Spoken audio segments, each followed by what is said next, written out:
गोराखंडे की बल्दिया की सीट पर हम तमाम ने मिलकर काम किया और उसका नतीजा तो हमने देख लिया।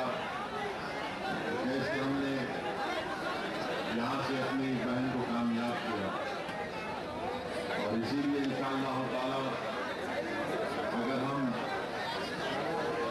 मिलकर मुत्तफिक होकर काम करेंगे और जो उम्मीदवार मजलिस इत्तेहादुल मुस्लिमीन देगी वो तमाम मिलकर काम करेंगे तो यकीनन इंशाअल्लाह ताला आने वाले असेंबली इंतखाबात जुबली हिल्स से मजलिस इत्तेहादुल मुस्लिमीन की असेंबली मुंतखब होगा। और दूसरी बात यह है कि सिकंदराबाद के पार्लिमानी सीट के लिए भी हमको पहले से ज़्यादा कोशिश करने की जरूरत है और अगर हम सही तरीके से अपनी पोलिंग करवाएंगे और अपने पोलिंग परसेंटेज में इजाफा करेंगे तो यकीनन हम उस पर भी कामयाबी हासिल कर सकेंगे। आज लोग तंग आ चुके हैं कांग्रेस से, इसलिए तंग आ चुके हैं कांग्रेस से पिछले 4 साल का कांग्रेस का रिकॉर्ड हमारे सामने है कि कैसे बढ़ती कीमतों में इजाफा किया गया, कैसे आरटीसी के किरायों में इजाफा किया गया। और सबसे अहम बात यह है कि लोग आज इसलिए तंग है हुकूमत नाम की कोई चीज आंध्र प्रदेश नजर नहीं आती, कोई पूछने वाला नहीं है, कोई पुरसान हाल नहीं है, जिसके जो दिल में आया वो काम करके चले जाते हैं। और नतीजा ये निकलता है कि आवाम परेशान है, बुनियादी सहूलतों आवाम को फराहम की जाती, पानी बराबर नहीं आता, अगर पानी आता भी है तो साफ पानी नहीं आता। ऐसे कई घराने हैं जिनको राशन कार्ड आज तक नहीं मिला, आधार कार्ड के लिए कई सेंटर काम करते तो कई सेंटर काम नहीं करते। हमारी बहनें बेवाएं हैं, उनके बेवा पेंशन का फॉर्म कलेक्टर ऑफिस में रुका हुआ है, इसलिए रुका हुआ है हुकूमत नए बेवा पेंशन की मंजूरी नहीं देती। ऐसे कई गरीब लोगों के पेंशन के एप्लीकेशन फॉर्म हजारों की तादाद में मुख्तलिफ तहसीलदार और कलेक्टर हैदराबाद के दफ्तर में पड़े हुए हैं, इसलिए कि हुकूमत कोई फैसला नहीं लेती। आज यही चीजें मेरे अजीज दोस्तों जिसके लिए जरूरत है, खास तौर से जुबली हिल के असेंबली हल्के में जहाँ पर डेवलपमेंट खत्म होकर रह गया। अभी आपने सुना है कि कैसे मेयर मानी हुसैन साहब ने बताया कि यहाँ पर गरीबों के लिए घर तामीर किए गए, मगर घर इसलिए नहीं दिए जाते क्योंकि मुकामी रुकने पार्लिमान और मुकामी रुकने असेंबली में इख्तलाफात पाए जाते हैं। वो इनका ताल्लुक एक ही सियासी जमात से है, मगर ये एक दूसरे से इनका मेल मिलाप नहीं है। तो बताइए क्या जुबली हिल्स की आवाम को एक अच्छे और साफ सुथरे उम्मीदवार की कोई जरूरत नहीं है। और मैं आपसे वादा कर रहा हूँ इंशाअल्लाह ताला मजलिस इत्तेहादुल मुस्लिमीन अच्छे और साफ सुथरे उम्मीदवार को आपके सामने उतारेगी और जिसका बुनियादी मकसद और जिसका काम करने का तरीका ही होगा जो हम काम करके आए। लोग आज बड़ी बड़ी बातें करते हैं कि दिल्ली में ऐसा हुआ, दिल्ली में ये काम हो रहा है। मजलिस इत्तेहादुल मुस्लिमीन ने जो पॉलिसी अपनाई, मरहूम सदर सालार मिल्लत ने जो राह हमको दिखाई, तो मरहूम सदर सालार मिल्लत ने खुद अपनी जिंदगी में बहैसियत सदर और बहैसियत इंसान जो कुर्बानियाँ दी और जिस सादगी का मुजाहरा मरहूम फायद ने किया वो हम तमाम के लिए मशाल राह है। मरहूम फायद की जिंदगी हम तमाम पर आया है कि मरहूम फायद कई अरसे दराज तक अपनी गाड़ी को चलाते थे। मरहूम फायद बगैर किसी रोक तो ठाम के लिए किसी को रोका नहीं जाता और वही तरीका आज भी दारुल सलाम में है कि कोई भी आप दारुल सलाम को आकर हमसे मुलाकात कर सकते हैं। ये तरीका मजलिस इत्तेहादुल मुस्लिमीन का मरहूम फायद ने ये तरीका बताया। आज सारी दुनिया इस तरीके को अपनाने की कोशिश कर रही है। मजलिस ने 40 साल पहले कहा कि हमारा दफ्तर है और ये आवाम का दफ्तर है। इंग्लिश ने कहा कि हमको इलेक्शन ऑफिस की जरूरत नहीं है, इसलिए कि हर घर जो आवाम का घर है वो मजलिस का इलेक्शन ऑफिस है। ये बातें मरहूम कायद ने 40 साल पहले कही थी। आज जमाना आंख खोल कर इन बातों को अपना रहा है। मेरी आपसे ही गुजारिश है मेरे अजीज दोस्तों कि आज वक्त आया है, वो लकड़ी नीचे रख दीजिए।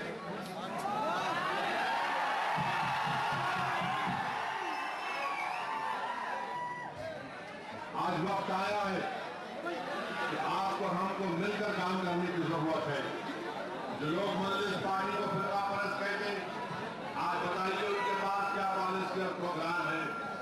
जहां पर तेलुगु देशम मैदान में आएगी और जो बातें चल रही है कि तेलुगु देशम का इतिहास बीजेपी से होगा, तो बताइए क्या जुबली लीग की आवाम एक फिरका परस्त और कम्युनल पार्टी की तारीफ कर सकती है? और यही तेलुगु देशम जिसके सदर ने आवाम से माफी चाही और ये कहा कि मुझसे गलती हुई कि मैंने बीजेपी का साथ किया और माफी आवाम से, इसके बावजूद भी आज ये देखने में आ रहा है और यही प्रयास की जा रही है कि आने वाले असेंबली और पार्लिमानी इंतखाबात में तेलुगु देशम और बीजेपी के इसका इतिहास होगा। और यही भी होगा इलेक्शन के बाद ये लोग साथ मिलकर हुकूमत बनाने की बात करेंगे। इसीलिए ऐसे फिरका परस्त और मौका परस्त अलायंस को कुछ शिकस्त देना है।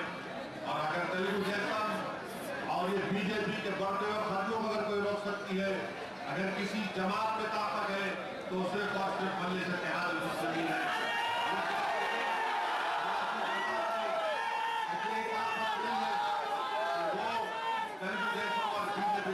दे सके। आज आप देखेंगे कि कांग्रेस ने रियासत का जो बुरा हाल कर दिया, पिछले 4 साल में गवर्नेंस नाम की कोई चीज नहीं है। और इसी वजह से आंध्र प्रदेश हो या तेलंगाना हो, इन दुराओं के बाद कांग्रेस को सबक सिखाएगी और ऐसी बदनाक शिकस्त का सामना करना पड़ेगा इनको, क्योंकि अगर आज भी ये नहीं सुधरेंगे तो फिर उनको बदनाक शिकस्त का सामना करना पड़ेगा। अभी वक्त है कांग्रेसियों, सुधर जाओ। इस गरीब आवाम ने तुम वोट देकर कामयाब किया, तुम आवाम की उम्मीदों को रोको, काम करो गरीबों के लिए। जो इलेक्शन के धूप को और ऐसी चिलचिलाती धूप को बर्दाश्त करके निकल कर अपने लोगों का इस्तेमाल किया, मगर गरीब आवाम को क्या हासिल हुआ, गरीब आवाम को क्या फायदा मिला? और जो लोग ये समझ रहे हैं कि तेलंगाना के बन जाने से इनकी सियासी जमात को फायदा होगा या इनकी दुकान चमक जाएगी, याद रखो आवाम आज बात छोड़ हो चुकी है। आवाम इस तरह के जज्बाती नारों में बातों में आने वाली नहीं है। आवाम तुम्हारे रिकॉर्ड को देखकर फैसला करेगी। और फिर जब बात तेलंगाना की आई, मैं पूछना चाहता हूँ कांग्रेस के लोगों से कि बताओ ये तुम्हारी कौन सी पॉलिसी है कि तुम्हारा चीफ मिनिस्टर एक बात करता है, तुम्हारा चीफ मिनिस्टर मुत्तहिदा राज्य की बात करता है और दूसरा तेलंगाना की बात करता है? ये आखिर कौन सी पार्टी है? एक ही पार्टी में है मगर दो जबान में बात करते हैं। अरे कौन सी तेलुगु देशम है कि नायडू मुत्तहिदा राज्य की बात करते हैं और उनके तेलंगाना के लोग तेलंगाना की बात करते हैं? ये कौन सी वायएसआर की है कि मुत्तहिदा राज्य की आज बात करते हैं, जबकि वहां पर मीटिंग में गए थे जिसमें मैं और नायडू साहब भी गए थे। उस मीटिंग में उन्होंने क्या कहा था? आज ये तमाम के तमाम एक वहां पर एक पॉलिसी, यहाँ पर एक पॉलिसी। इसलिए बेहद जरूरी है मेरे अजीज दोस्तों कि आप ऐसी पार्टी को अपनाएं जिसके कौल और फेल पर आप भरोसा कर सकते हैं। मजलिस इत्तेहाद मुस्लिमीन जो बात दिल्ली में करती है वो बात रहमतनगर में भी करती है। दिल्ली में एक बात करते हैं, दिल्ली में एक बात करते हैं, हैदराबाद के एयरपोर्ट पे एक बात करेंगे, दिल्ली के एयरपोर्ट पे जाके कोई और एक बात करेंगे। इन तमाम के पास ना कोई पॉलिसी और ना कोई प्रोग्राम है।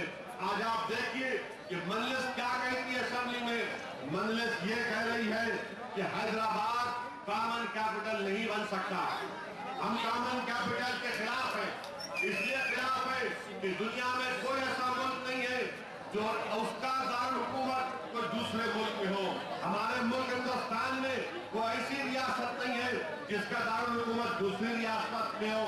तो आखिर किस बुनियाद पर डॉक्टर मनमोहन सिंह की हुकूमत यहां पर दो कॉमन कैपिटल बनाना चाहती है। 2 स्टेट का कॉमन कैपिटल कैसे बन सकता है, मुझे बताइए आप। कहीं पर भी इसकी मिसाल दी जा सकती। मजलिस इसकी मुखालिफत कर रही है। मजलिस ये कहे अगर कैपिटल बनना है तो फैजाबाद मंडल को बनाओ, ताकि अगर तेलंगाना बनता है तो फिर इनके एडमिनिस्ट्रेटिव पर्पस के लिए, इंतजामिया की सहूलत के लिए सिर्फ फैजाबाद मंडल का इंतखाब किया जाना चाहिए। कॉमन कैपिटल कैसे बन सकता है, हम इसकी मुखालिफत करते हैं।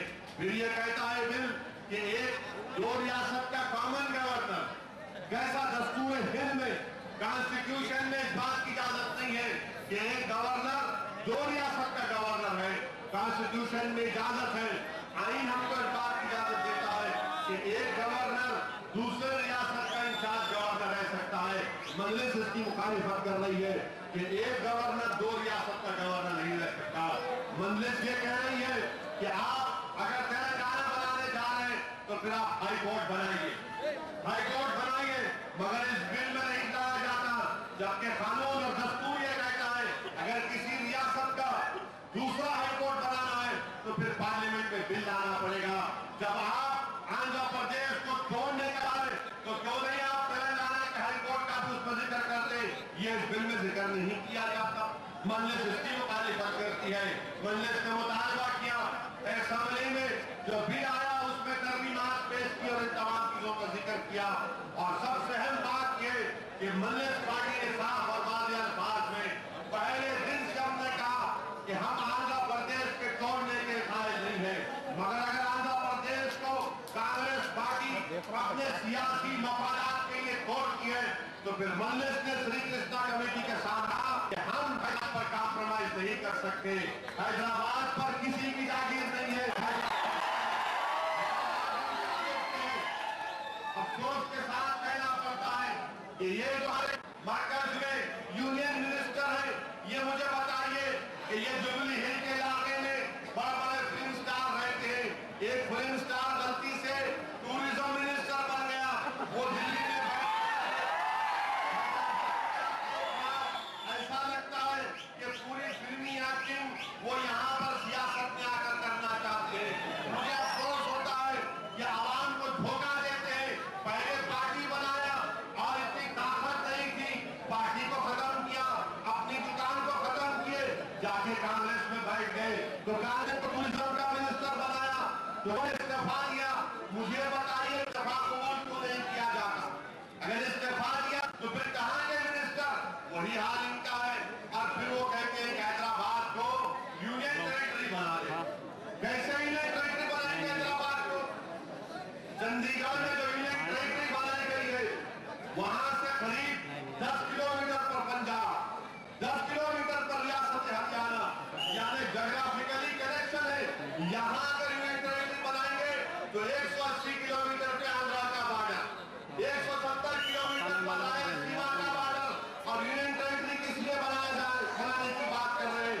ये लोग यूनियन टेरिटरी का मुतालबा इसलिए कर रहे हैं कि ये लोग चाहते हैं कि हैदराबाद में जो इनकी जमीन है, जो किसी जमाने हमारे आबो अजदाद की थी, जो गैर कानूनी तरीके से जमीनों का हासिल किया गया, उस पर अपने कब्जे को बरकरार रखना चाहते हैं। मजलिस इसकी मुखालिफत करती है कि हैदराबाद यकीनन सकता है, हैदराबाद में हर कोई रह सकता है। जो हिंदुस्तान का शहरी है वो हैदराबाद का शहरी है। मगर अगर कोई बाहर से आकर हमको बोलेगा कि नहीं हैदराबाद को यूनियन टेरिटरी बना देना, यूपी बना देना, तो उनसे हरगिज़ मुत्तफिक नहीं है। हम उनका अवामी तौर से ताक़ुब करेंगे, उनका पीछा करेंगे। जो कोई भी हैदराबाद में यूनियन टेरिटरी का मुतालबा करेगा, मजलिस उससे कह रही है कि तुम हैदराबाद के अवाम तुमको माफ नहीं करेगी। तुम हैदराबाद में चाहे सुकून से सकते, हैदराबाद सबका है, कोई यहाँ पर सेटलर नहीं, तेलंगाना का नहीं। हम तमाम हिंदुस्तानी है, ये वतन हमारा है, ये हैदराबाद हमारा है। अगर कोई हैदराबाद को छीनने की बात करेगा तो यकीनन मजलिस इत्तेहादुल मुस्लिमीन उसके गिरबान से खेलेगी, उसका तहफ़्फ़ुज़ करेगी। हैदराबाद और फिर आखिरी बात जो इस बिल में बात की जाती है कि गवर्नर के तहत हैदराबाद का लॉ एंड ऑर्डर होगा। ये कौन सा कानून है? क्या हिंदुस्तान के दस्तूर में इस बात की इजाजत है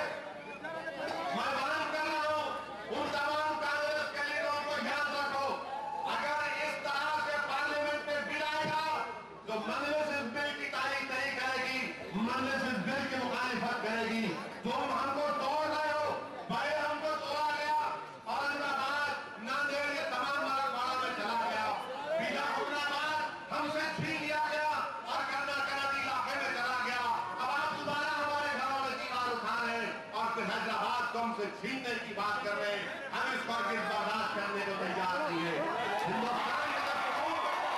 हिंदुस्तान का दस्तूर क्या कहता है? हिंदुस्तान के दस्तूर के लिहाज से लिस्ट 2 को आप अमल नहीं कर सकते। जो लाया का मसला है वो रियासत का मसला है। ये नहीं जानते, धोखा दे रहे हैं। अगर लिस्ट 2 को अमल करने जाएंगे, गवर्नर को अख्तियार देंगे, तो इसके लिए कॉन्स्टिट्यूशनल अमेंडमेंट की जरूरत है। सिंपल मेजॉरिटी से आप गवर्नर को अख्तियार नहीं दे सकते। क्या पार्लियामेंट में कांग्रेस पार्टी तुम्हारे पास 2/3 मेजॉरिटी है? क्या तुम कॉन्स्टिट्यूशनल अमेंडमेंट कर सकते? नहीं कर सकते। अगर तुम ईमानदार हो तो निकालो इस प्रोविजन को। अगर ये असेंबली से जाता है कैबिनेट में, तो इन तमाम तरमीमात को कबूल करना पड़ेगा। मजलिस इन के बगैर इस बिल की तारीफ नहीं कर सकती। और फिर तेलंगाना की आवाज जाना चाहिए कि इनको क्या मिल रहा है, वो हैदराबाद इनको नहीं मिलेगा।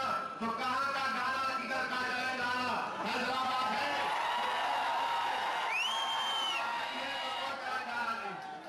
कहां इनके पास? क्या ये नहीं रियासत चला सकते मगर हैदराबाद के नहीं चला सकते? कहां इनके पास पैसा है? क्या सिंगारेनी के कोयले को बेच चला सकेंगे? नहीं चला सकते। हैदराबाद के बगैर कुछ नहीं हो सकता। और हैदराबाद हमारा दिल है, हम दिल पर अपना सब चीज कुर्बान कर देंगे, मगर कॉम्प्रोमाइज आप पूछिए तेलुगु देशम के लोगों से, पूछिए कांग्रेस के लोगों से, पूछो वाईएसआरसीपी के लोगों से कि बताओ ये मजलिस पॉलिसी की पॉलिसी है, तुम्हारे पास क्या पॉलिसी है? बताओ हैदराबाद के ऊपर। एक आवाज में नहीं बोल सकेंगे। कांग्रेस पार्टी ये नहीं बोल सकेगी। खुद कांग्रेस पार्टी में जो लोग तेलंगाना की तारीफ कर रहे हैं, वो कह रहे हैं कि हैदराबाद को 10 साल के लिए कॉमन कैपिटल बनाओ, क्योंकि हैदराबाद तुम्हारे बाप का है कि तुम अपने चीफ मिनिस्टर के दायरे को पूरा करने के लिए, तुम अपने आप को चीफ मिनिस्टर बनाने के लिए तुम हमारे सीने पर बैठकर वार करना चाहोगे। मगर हम तो बर्दाश्त नहीं करेगी, हम हरगिज़ कबूल नहीं करेंगे। ये पार्टी का दो पॉलिसी, तेलुगु देशम के पास क्या पॉलिसी है? एक ही सांस में नायडू बोलते मैं तेलंगाना की तारीफ में हूँ, मगर वहां भी इंसाफ होना। अरे नायडू साहब, कौन सा इंसाफ करना? आप बताओ इंसाफ का पैमाना क्या होना चाहिए? यहाँ का आवाम टूटना चाहती है।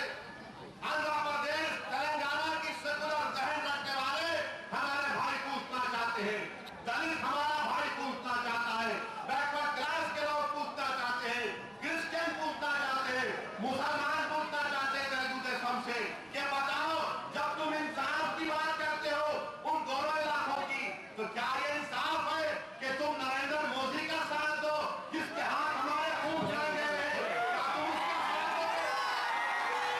कौन से इंसाफ की बात नायडू कर रहे हैं? कौन से इंसाफ की बात चंद्रबाबू नायडू तेलुगु देशम कर रही है? क्या ये इंसाफ है कि तुम बीजेपी का साथ दे रहे हो जो हमको तबाह और बर्बाद किए गुजरात की सरजमीन पर, और आज तुम उसको हिंदुस्तान का वजीर आजम बनाना चाह रहे हो? याद रखो चंद्रबाबू नायडू, इंशाअल्लाह ताला जितनी ताकत हमारे पास है हम जमहूरी तरीके से रोकेंगे, ना वो मोदी वजीर आजम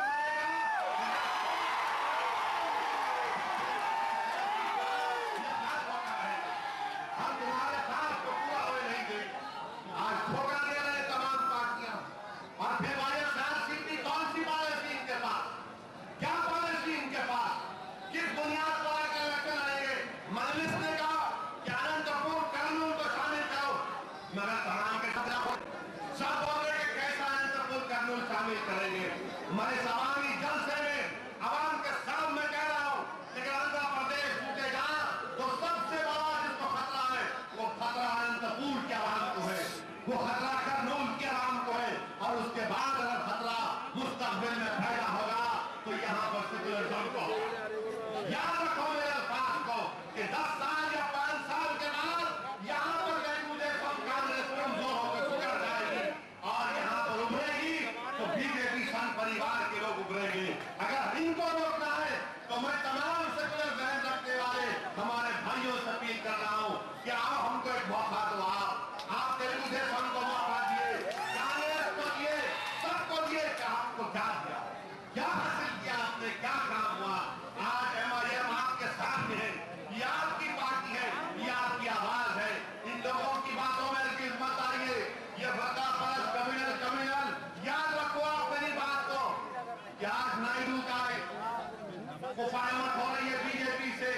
कल इलेक्शन के बाद कोई और सियासी पार्टी जाकर मोदी के बैठ जाए, कोई और सियासी पार्टी जाकर मोदी के गोद में बैठ जाए। और हमारी पार्लियामेंट में, हमारी असेंबली में जरूरत है कि हमारे साथ हमारे पार्टी के अराकीन में इजाफा हो, कोई लड़ने वाला हो, कोई बीसी की आवाज बने, कोई दलितों की आवाज बने, ये बनने चाहती है। बताइए, आज कल विकाराबाद में एक ईसाई प्रीचर को, ईसाई पादरी को यही संघ परिवार के गुंडे, ये आरएसएस के खाकी चड्डियां पहनने वाले, ये हिजड़ों में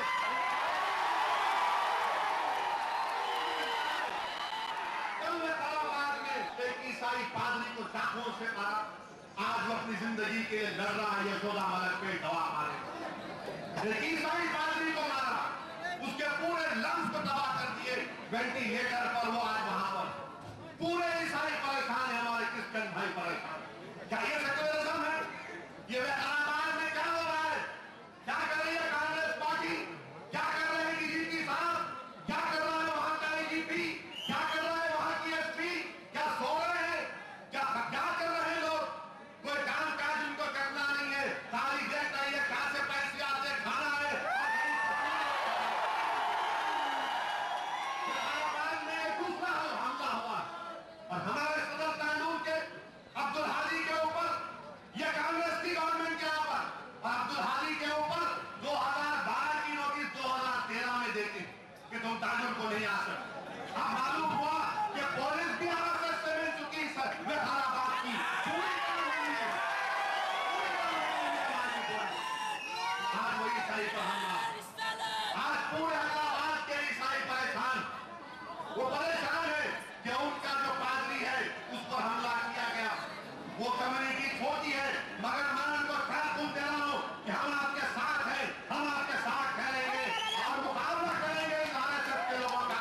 आरएसएस अगर किसी से करती है तो मंदिर से करती है। क्या करती है? कौन करेगा? बताइए आप क्या कर रही होगा हमारे रियासत में? बाहर मेरे अजीज दोस्तों, हालात और वक्त का तकाजा ही है कि आप आने वाले असेंबली और पार्लियामानी इंतखाबात में अपनी पार्टी के उम्मीदवारों को कामयाब करिए। जिस तरह से आपने बोलाबंडे के बल्दिया के बाई इलेक्शन में हमारी बहन को कामयाब किया और दुनिया का क्या होता है बताइए। जो इतने उम्मीदवार कांग्रेस में या टीडीपी से आएंगे या बीजेपी से आएंगे या किसी और जमात से आएंगे, अरे कहां आवाम के दरमियान नजर नहीं आते? क्या आवाम में नजर आते? क्या फिरते गली कूचों में? क्या रात के अंधेरे में तो रोजा उसका हाथ पकड़ते, किसी की खुशी में शामिल होते? ये काम मजलिस करती है। ये 24 आवर की पार्टी है। बारिश हो तो मजलिस, धूप हो तो मजलिस, सर्दी हो तो मजलिस, हर जगह आली मजलिस कराना चाहिए।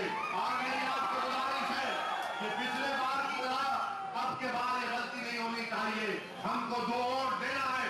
सिकंदराबाद की पार्लियामानी सीट के लिए वोट,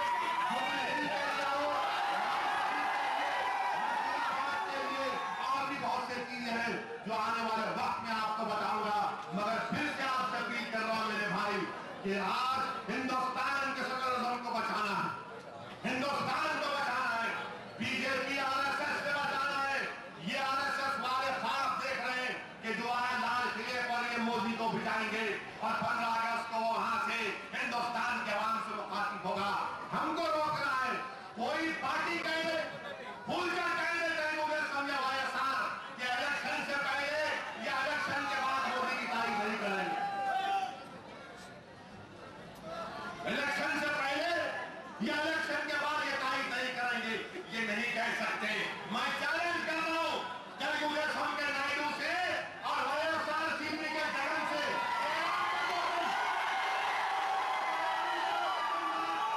कोई ताल्लुक मोदी से नहीं होगा। अगर तुम्हारा ताल्लुक मोदी से होगा तो याद रखो, तेलंगाना बनेगा या आंध्रा रहेगा। हम एक एक गांव में जाएंगे, गलियों में जाएंगे, तुमको खत्म करेंगे इंशाअल्लाह ताला।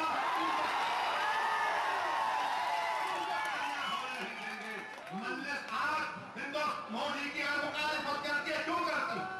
ये सवाल हिंदू मुस्लिम का नहीं है, ये सवाल दलित या ओबीसी या क्रिश्चियन का नहीं है। एक ऐसा शख्स जिसकी नाक के नीचे 4000 हिंदुस्तानियों का खतरा हुआ कि हम उस शख्स को बर्दाश्त करेंगे?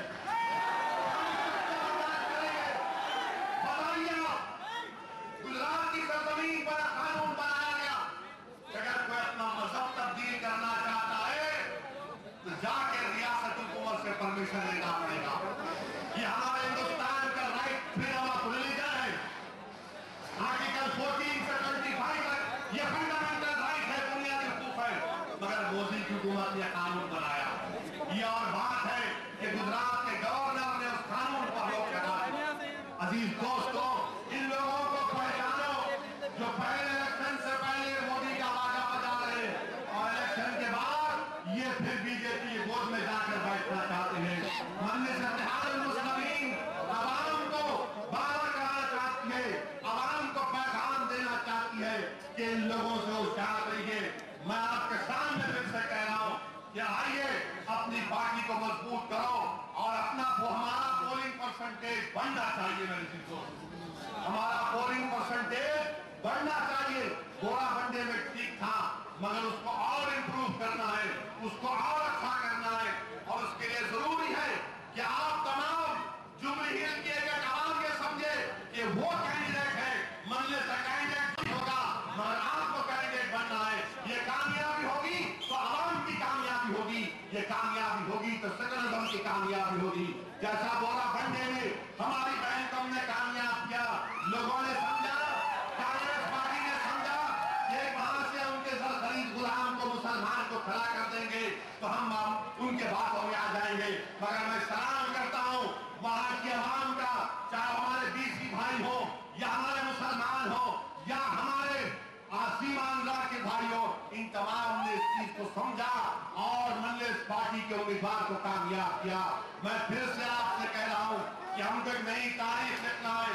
आपकी जुबली हिल के आवाम को एक अच्छे असेंबली के उम्मीदवार की जरूरत है, जो आपके हर वक्त में आपके दरमियान में रहे, जो गरीबों की मदद करे, जो गुंडागर्दी का खात्मा करे। मजलिस गुंडागर्दी का खात्मा करेगी हैदराबाद से। हम कोई रौडी शीटर, कोई गुंडा हमारे करीब नहीं आ सकता। मजलिस जुल्म को न बर्दाश्त करती, न मजलिस जुल्म करने वालों का साथ देगी। मैं आपको खुले और वाज़ेह अल्फाज में कह रहा हूं, हमारा कोई ताल्लुक नहीं रहेगा उन लोगों से जो आवाम के दुश्मन है। हाँ, सियासी लोगों को टारगेट करने के लिए अगर रोडी शीट खोला जाएगा तो मजलिस उनकी रोडी शीट बंद कराएगी, मगर जो गरीबों पर जुल्म करेगा मजलिस का उससे कोई नाता नहीं होगा। हम हर ऐसे लोगों के साथ नहीं दे सकते। बहरहाल मेरे अजीज दोस्तों, आज आप देखो मुजफ्फरनगर में क्या हो रहा है, मुजफ्फरनगर में क्या हो रहा है। और आज अखबार में बताया गया, लिखा गया, टीवी पर आया कि उत्तर प्रदेश का एक वजीर जिसका नाम राज भाई है, वो कहता है कि हाँ किसान मरते हैं, बच्चे मरते हैं, तो मुजफ्फरनगर के कैंपों में अगर बच्चे मरे तो कौन सी बुरी बात। बताइए आप, क्या ये इंसानियत है? क्या ये इंसानियत है कि बच्चे मर रहे हैं? कोई तो सारे हाल नहीं है। ये इसलिए हुआ कि वहां पर कोई आवामी आवाज नहीं है, कोई मजलिस की तरह ताकत और जमात नहीं है। इसलिए अजीज दोस्तों, मैं फिर से आपसे अपील कर रहा हूं कि अपनी पार्टी का साथ दीजिए, अपनी पार्टी को मजबूत करिए। अभी तो जुबली हिल में पहला जलसा है, इंशाअल्लाह ताला बहुत से जलसे होंगे इलेक्शन से पहले तक। मैं दौरा करूंगा जुबली हिल के इलाकों में, और हमारी पूरी कोशिश होगी कि जुबली हिल से इंशाअल्लाह ताला के बाद कोई साजिश नहीं कर सकेगा। हम खुले तौर से लड़ेंगे और अपने उम्मीदवार को मुंतखब कराएंगे। शुक्रिया।